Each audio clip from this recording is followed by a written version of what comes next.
کی جائے قارون کے خزانے کی تو ان تمام تر بادشاہوں اور فرعونوں کے خزانے قارون کے خزانے کے آگے کچھ بھی نہیں۔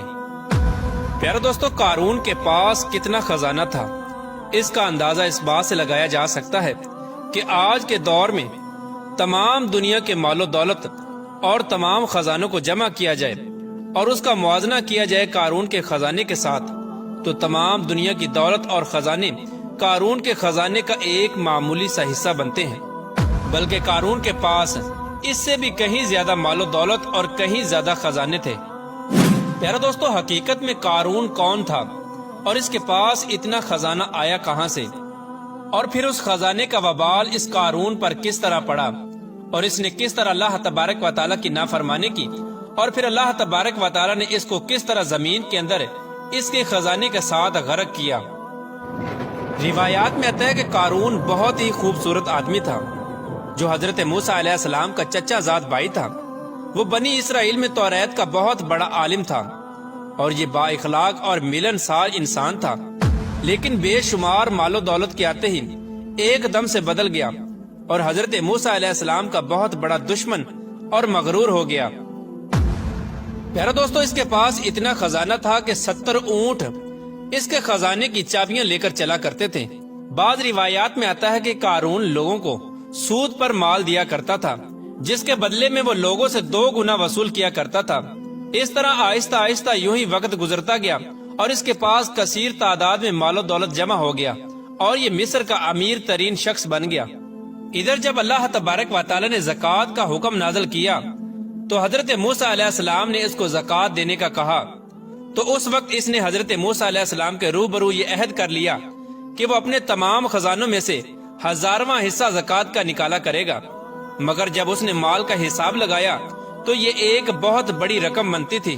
یہ دیکھ کر قارون پر ایک دم سے لالچ اور کنجوسی کا بھوت سوار ہو گیا اور نہ صرف خود اس نے زکوٰۃ کا انکار کر دیا بلکہ بنی اسرائیل کے لوگوں کو بھی بہکانے لگا اور بنی اسرائیل کے لوگوں کو کہنے لگا کہ حضرت موسیٰ علیہ السلام زکوٰۃ کے بہانے سے تم لوگوں کا مال ہتھیانا چاہتے ہیں اور تمہارے مال و دولت پر قبضہ کرنا چاہتے ہیں۔ اس طرح اس بدبخت نے بنی اسرائیل کے لوگوں کو حضرت موسیٰ علیہ السلام کے خلاف بھڑکانا شروع کر دیا، یہاں تک کہ حضرت موسیٰ علیہ السلام سے لوگوں کو دور کرنے کے لیے اس بدبخت نے یہ چال بھی چلی کہ ایک عورت کو بہت زیادہ مال و دولت دے کر اس بات پر آمادہ کیا کہ وہ حضرت موسیٰ علیہ السلام پر بدکاری کا الزام لگائے۔ چنانچہ ایک دن حضرت موسیٰ علیہ السلام ایک مقام پر کھڑے ہو کر بیان فرما رہے تھے کہ قارون نے حضرت موسیٰ علیہ السلام کو ٹوکا اور حضرت موسیٰ علیہ السلام سے کہنے لگا کہ آپ نے فلاں عورت کے ساتھ بدکاری کی ہے۔ تو اس وقت حضرت موسیٰ علیہ السلام نے ارشاد فرمایا کہ اس عورت کو میرے سامنے لاؤ۔ چنانچہ اس عورت کو حضرت موسیٰ علیہ السلام کی بارگاہ میں بلایا گیا تو حضرت موسیٰ علیہ السلام نے ارشاد فرمایا کہ اے عورت، تجھے اس پاک ذات کی قسم جس نے بنی اسرائیل کے لیے دریا سے 2 رستے بنا دیے اور بنی اسرائیل والوں کو عافیت اور سلامتی کے ساتھ دریا سے پار نکالا اور فرعون سے نجات بخشی، سچ سچ بتا کہ واقعہ کیا ہے۔ حضرت موسیٰ علیہ السلام کے جلال سے عورت کانپنے لگی اور اس نے بھرے مجمع میں صاف صاف کہہ دیا کہ اے اللہ تبارک و تعالیٰ کے نبی، مجھے قارون نے کثیر دولت دے کر آپ پر بہتان لگانے کے لیے آمادہ کیا ہے۔ اس وقت حضرت موسیٰ علیہ السلام کی آنکھوں میں آنسو آ گئے اور آپ اللہ تبارک و تعالیٰ کی بارگاہ میں سجدہ شکر کے لیے گر گئے اور یہ دعا مانگنے لگے، یا رب العالمین، قارون پر اپنا قہر و غضب نازل فرما۔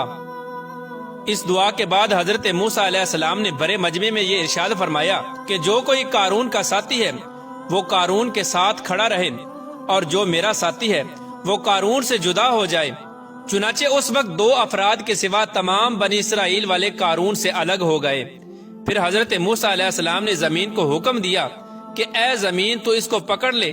تو اس وقت زمین نے قارون کو ایک دم گھٹنوں تک زمین کے اندر دنسا دیا۔ پھر دوبارہ حضرت موسیٰ علیہ السلام نے زمین سے یہی حکم ارشاد فرمایا تو قارون کمر تک زمین کے اندر دھنس گیا۔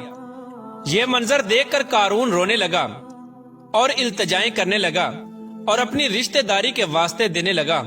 مگر حضرت موسیٰ علیہ السلام نے قارون کی طرف کوئی توجہ نہیں فرمائی، یہاں تک کہ یہ بدبخت مکمل طور پر زمین کے اندر دھنس گیا۔ اس وقت وہ 2 آدمی جو قارون کے ساتھی تھے وہ لوگوں سے کہنے لگے کہ حضرت موسیٰ علیہ السلام نے قارون کو زمین کے اندر اس لیے دنسایا ہے تاکہ حضرت موسیٰ علیہ السلام قارون کے خزانوں پر قبضہ کر سکیں۔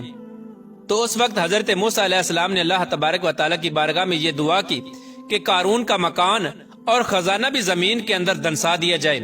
تو اللہ تبارک و تعالیٰ کے حکم سے قارون کا مکان اور خزانہ بھی زمین کے اندر دنسا دیا گیا اور قارون کا سب کچھ زمین کے اندر غرق ہو گیا۔ جس طرح کہ اللہ تبارک و تعالیٰ قرآن پاک میں ارشاد فرماتا ہے،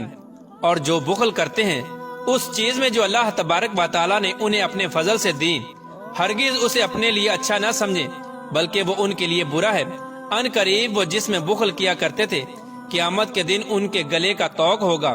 اور اللہ ہی وارث ہے زمین اور آسمانوں کا، اور اللہ تبارک و تعالیٰ تمہارے کاموں سے خبردار ہے۔ میرے دوستو، اس طرح قارون نے اللہ تبارک و تعالیٰ کے حکم کی نافرمانی کی اور زکوٰۃ دینے سے انکار کیا اور حضرت موسیٰ علیہ السلام کی شان میں گستاخی کی، تو اللہ تبارک و تعالیٰ نے اس کو زمین کے اندر غرق کر دیا اور دنیا کے لیے عبرت کا نشان بنا دیا۔